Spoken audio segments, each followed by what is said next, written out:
Village and ward secretariat వ్యవస్థ and volunteers వ్యవస్థ ప్రభుత్వం తీసుకువచ్చింది. అదేవిధంగా ఒక సంక్షేమం క్యాలెండర్ కూడా ఇవ్వడం జరిగింది.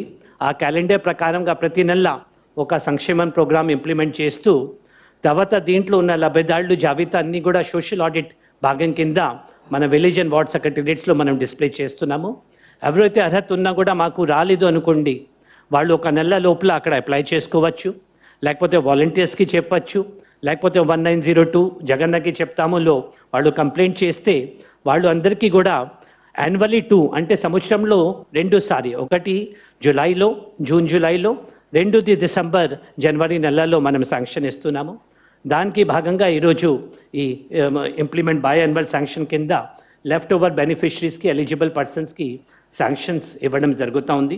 దీంతో పాటు మనకు 4 ఫ్లాగ్షిప్ స్కీమ్స్ ఏమైతే ఉన్నాయో, పెన్షన్స్ అయితేనేమి, ఆరోగ్యశ్రీ కార్డు, హౌస్ సైట్స్, తర్వాత మనకు Aarogyasri cards, house sites, pensions and rice cards, ఇది 4 స్కీమ్స్ కింద కూడా కొత్త బెనిఫిషరీస్కి శాంక్షన్ ఇవ్వడం జరుగుతుంది. సార్ ఇది నిజంగా చెప్పాలి అంటే సార్ ఇది ప్రభుత్వం తరఫు నుంచి ఈ పథకం అంటే ప్రభుత్వం తరఫు నుంచి ఒక గ్యారంటీ, ఒక హామీ. అది ఏం హామీ అంటే అర్హత ఉంటే మీకు చాలు సంక్షేమం పథకాలు మీకు ఇస్తాము. దీంట్లో మతం, కులం, ప్రాంతం చూడకుండా ప్రతి ఒక్క అర్హత ఉన్న వాళ్ళకి బెనిఫిట్ ఇవ్వడం జరుగుతుంది. ఇది ఒక ప్రోగ్రామ్, ఒక ముఖ్య ఉద్దేశం.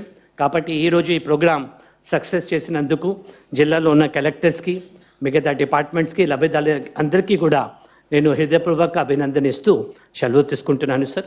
Now with your permission, sir, I would request to play a short film.